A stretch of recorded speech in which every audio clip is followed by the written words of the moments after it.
Hello everybody, welcome to the United Stand. It's match day and we've got a big update from Fabrizio Romano around Lewis Hall. Also Hansi Flick speaking about Marcus Rashford. Could that deal still happen? And some compelling insights into what's happening with some of our younger players, including Obi, who has been left out again for a game. What is his future at Man United? They keep signing these young players and saying, oh, young players. And then 2 years later, where's Kone? Where's Obi? So we'll talk about that as well. But let's fly straight into it. Home. But this is your latest Man United transfer news. And there is an update coming in from Fabrizio Romano overnight talking about the Lewis Hall situation. Now, we spoke about this in depth last night, but this is what Fabrizio Romano had to say. United do consider Lewis Hall as an ideal player they would like to add to their squad.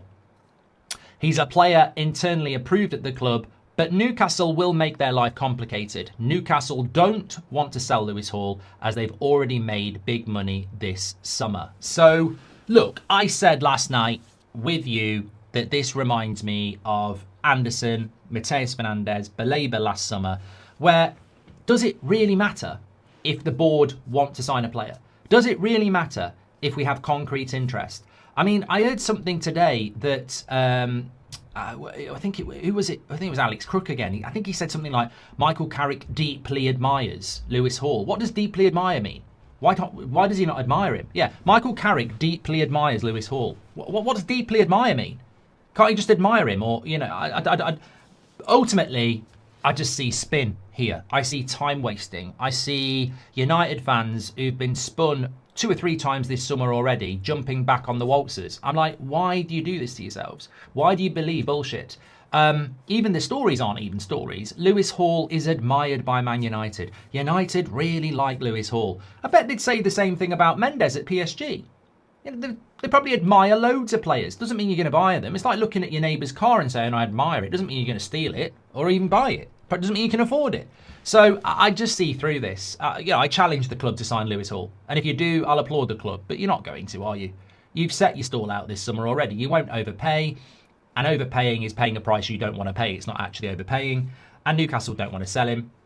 And he's a local lad, so he's unlikely to put in a transfer request. And it's welcome to the 1st of August. You know, in a month's time, the window's closed. So hardly any time left in the window. Not for sale. Local lad, very expensive.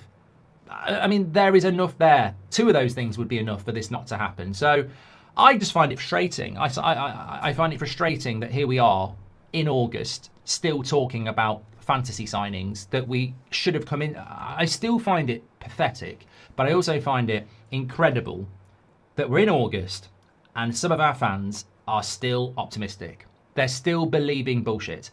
They're still going, everything's going to be okay. It's not okay. We've needed a left-back for a long time. We should have known in May what left-back we wanted. We shouldn't be sat here in August going, we admire that left-back. I mean, who's the left-back you wanted then? If I was speaking to Barada or Wilcox, I'd be like, forget who you admire. You knew you needed a left-back. Who's the left-back you were going for? Because if you say Lewis Hall, we're going to fall out. Oh, I was going to say Lewis Hall. What? A player that you can't sign was the target? Well, why don't you put an offer in? Well, he's too expensive. So why is he the bloody target then? Hello, that's me banging on your forehead. There's nothing in there, is there? Who was the left-back target when you were having talks about left-backs in February? Lewis Hall. You what? Who was your realistic left-back target coming into the summer? Lewis Hall. Where is he then? Why have you not put a bid in? He's too expensive. Can you understand why I'm getting mad? Your number one target, someone you can't afford. Who was your real target? We don't know. What are you going to do then? Waste all of August talking about Lewis Hall and then not buy left back. Oh, great. Again, same as what you did with Baleba last summer then. You know, waste a load of time on a midfielder and then not buy them. Look, I challenge the club to go and sign Lewis Hall. If you do it, fair play. If you don't do it, what are you really doing? Are you not buying a left back? Is that the plan? Is it a little bit like setting the standard so high that you know it's not achievable and then when you don't do it, you can go, we tried. We've done that before. Elliot Anderson, Matheus Fernandes, you know, this is the thing. You name the player that you know the fans want, and then you go, it was too hard, and then you don't get anyone, and ultimately save money. Who is the real left-back that we're going for? Because if it's Lewis Hall, you better fucking move fast. But I don't believe it. I don't believe it. And even Romano's update doesn't give you anything. United admire Lewis Hall. United admire Elliot Anderson. United love Matheus Fernandes. Man United love Tonali. Are any of them wearing a Man United shirt? No. So forget that they like Lewis Hall. The big thing is Newcastle don't want to sell. They've already made their money. and it would be massive money to do it, even if United tried. I think we're wasting our time. I really, really do.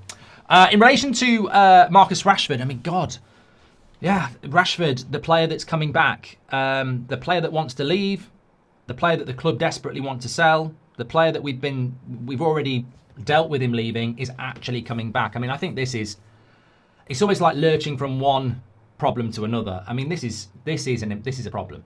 The fact it's like a family party when somebody comes back that everyone's fell out with and you haven't really resolved the issues, and they come and everyone's talking about it, going, "How's this going to be? It's going to be really awkward." And they walk through the door and go, "Oh, hello, hey, God, what you been up to? Oh yeah," and then they leave early and you go, "Oh, that was hard work."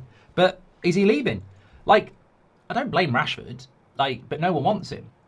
United have handled this really badly, but it is like that party where someone turns up who no one really wants there and they don't want to be there, and then we're going to have to all just be a bit fake, aren't we? We're all going to have to pretend the last 18 months didn't happen. You know, his happiness at Villa and Barcelona and playing for England, and United's happiness that he's off the wage bill, and then suddenly they're back together. It's just to be honest with you, it's just another symptom of a bad transfer window, a pathetic transfer window. But why did he not go to Barcelona? So this is what Hansi Flick has said. He said, "What I can say about Marcus is I appreciated working with him, but sometimes it's not always, you don't know what happens with the players who is on loan. Our situation is also not easy, but I appreciate him a lot. He's a fantastic player, a fantastic person. I think also the team miss him. I will miss him, but that's life." So I think it's sort of... I always got the feeling that Hansi Flick wanted to keep Rashford. Obviously, Rashford wanted to stay in Barcelona, who wouldn't? And Man United wanted him to go to Barcelona. But I think that, reading between the lines, United played Billy Big Bollocks and lost. And what I mean by that is, we'd agreed that they could have Rashford for 30 million. But I think Barcelona looked at it and went, "We're not paying £30 million to Man United for a player they don't want and no one else wants. And we're not giving them 30 million and then giving Rashford a huge wage as well. Financially, we're mugs. What we will do is take him on loan for another year, or we'll take him at a cheaper transfer fee." And United went, "No, we want the 30 million. The problem is Barcelona called their bluff and went, "Well, fine, we'll go and get someone else." And then United are in a situation where no one wants Rashford. There is no £30 million, and they've... Manchester United could finally be closing in on one of the smartest signings of the summer. Multiple reliable reports, including Fabrizio Romano, say Lewis Hall is a player United have internally approved, while Mark Goldbridge on the United stand has also suggested the move is progressing in the right direction. Newcastle are still reluctant to sell, but the fact that this story refuses to disappear tells you there is genuine interest behind the scenes. For me, this is exactly the type of signing United should be making. Lewis Hall is young, Premier League proven, technically gifted, and versatile enough to play as a left-back or even step into midfield when needed. He fits the profile of a modern fullback who is comfortable on the ball, aggressive in pressing, and capable of creating chances in the final third. Instead of chasing short-term fixes, United would be investing in a player who could be a starter for years. The biggest question now is whether Manchester United can convince Newcastle to sell. Newcastle have already lost several key players this summer and are determined to keep Hall, which means United may have to pay a premium if they want to get this deal over the line. Reports suggest an opening bid is being prepared, but negotiations will not be straightforward. If United do complete this transfer, it should not be the end of their business. One new left-back alone will not solve all the problems in Ruben Amorim's squad. The club still needs more quality, more depth, and more competition across key positions. The midfield must continue improving, and adding another attacking option would give the manager far more flexibility throughout a long season. What I like most about Hall is his mentality. He is fearless, energetic, and already has valuable Premier League experience despite his age. Under Amorim's system, wing-backs are expected to contribute in both attack and defence, and Hall looks like a player capable of thriving in that role. If developed properly, he could become one of the best left-sided players in the league over the next few seasons.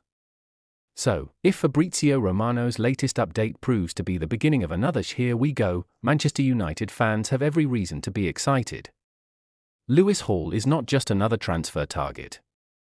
He is the kind of signing that fits the club's long-term vision. Now it's over to the board. Back the manager, get the deal done, and don't stop there. If United want to compete for major trophies again, this should be one of several ambitious moves before the transfer window closes.